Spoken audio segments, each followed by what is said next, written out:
అభాగ్యుల అవసరాలను ఆసరాగా చేసుకుంటున్న అక్రమార్కులు అతివలను అంగడి సరుకుగా మార్చుతున్నారు. బతుకు పోరుకు విముక్తి కల్పిస్తామంటూ సరిహద్దు దాటిస్తున్నారు. ఎడారిమయమైన జీవితంలో ఎండమావులను చూపి ఎరవేస్తున్నారు. గల్ఫ్ దేశాల్లో ఉపాధి మాటలు నమ్మి వలలో చిక్కి విలవిల్లాడుతున్న అనంతపురం, కడప జిల్లాల మహిళల దుర్భర స్థితిపై ప్రత్యేక కథనం.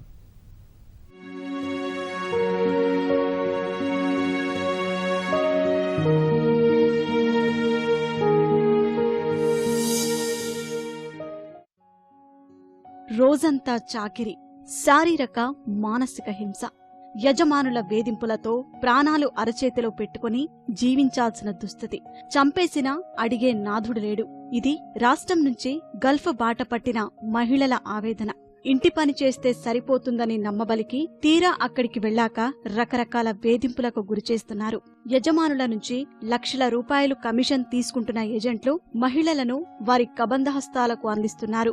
ఇప్పటికే ఎంతో మంది గల్ఫ్లో అనాథల్లా మరణించగా మరికొందరు బతుకు జీవుడా అంటూ సొంతగడ్డకు చేరారు. దుబాయ్లో యజమానుల దారుణాలతో చిక్కి శల్యమైన 100 మంది మహిళలు భారత ఎంబసీలో 4 నెలలుగా నరకయాతన అనుభవిస్తున్నారు. వీరిలో అనంతపురం, కర్నూలు, కడప, హైదరాబాద్కు చెందిన మహిళలు ఉన్నారు. ఇక్కడికి వచ్చి చాలా రోజులైందన్న. ఇక్కడ అన్నం లేదు, జీతాలు లేదు, ఇక్కడ పరిస్థితి ఏం బాగాలేదన్న. సౌదీ ఇండియా సఫార్లో అయితే 9-10 బాడీస్ ఉన్నాయన్న. సూసైడ్ చేసుకొని చనిపోయారు. ఎందుకు ఈ బతుకులు అనేసి ఇక్కడ ఇంటికాడ నుంచి ఏదో పరిస్థితులు బాగాలేక ఇక్కడికి వచ్చితే ఇక్కడ మా పరిస్థితి ఏం బాగాలేదన్నయ్య. కొంచెం మా మీద కొంచెం రియాక్షన్ తీసుకోండి.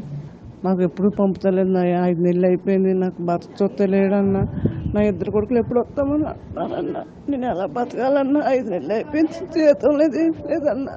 ఏజెంట్ల మాయమాటలు నమ్మి వెళ్లిన వాళ్లు తిరుగు ప్రయాణానికి చేతిలో చిల్లి గవ్వలేక అల్లాడిపోతున్నారు. మరికొందరు మహిళల పాస్పోర్టులను యజమానులు లాక్కోవడంతో కన్నీటి పర్యంతమవుతున్నారు. కొనుగోలు చేశామని 2 లక్షల రూపాయలు చెల్లిస్తేనే పాస్పోర్టు ఇస్తామని యజమానులు చెబుతున్నారు. ప్రభుత్వం, అధికారులు చొరవ తీసుకుని తమను స్వదేశానికి రప్పించాలంటూ మహిళలు ప్రాధేయపడుతున్నారు. ఇండియా ఎంబీసీలో ఉన్నామండి. ఏమంటే చాలా టార్చర్ ఇచ్చినారండి. ఇక్కడ ఉండేవాళ్ళు చాలా టార్చర్ ఇచ్చినారు. 2 సంవత్సరాలు 3 నెలలు 2 సంవత్సరాలు 9 నెలలు పని చేసినానండి. 1 రూపాయి కానీ ఇవ్వలేదండి. ఇంటికి పంపించండి, 2 లక్షలు కట్టేసి ఇంటికి పో అంటున్నారండి. మేము వచ్చి ఇక్కడ 6 నెలలు అయిందన్నా. అన్నం పెట్టడం లేదన్నా, కుడుతున్నారన్నా, తిడుతున్నారన్నా. మేమంటే మాకు ఆరోగ్యాలు బాగాలేవన్నా, ఎవరు చూపించడం లేదన్నా. ఇక్కడ 100 మంది చచ్చిపోయినారన్నా. దయచేసి మీ అక్కన్నా, మీ చెల్లెలు అనుకుని మమ్మల్ని తగ్గించుకొని. ఆంధ్రప్రదేశ్, తెలంగాణ రాష్ట్ర ప్రభుత్వాలు ప్రత్యేక శ్రద్ధ తీసుకుంటే తప్ప దుబాయ్లోని భారత ఎంబసీలో చిక్కుకున్న మహిళలు స్వదేశానికి రాలేని పరిస్థితి ఏర్పడింది.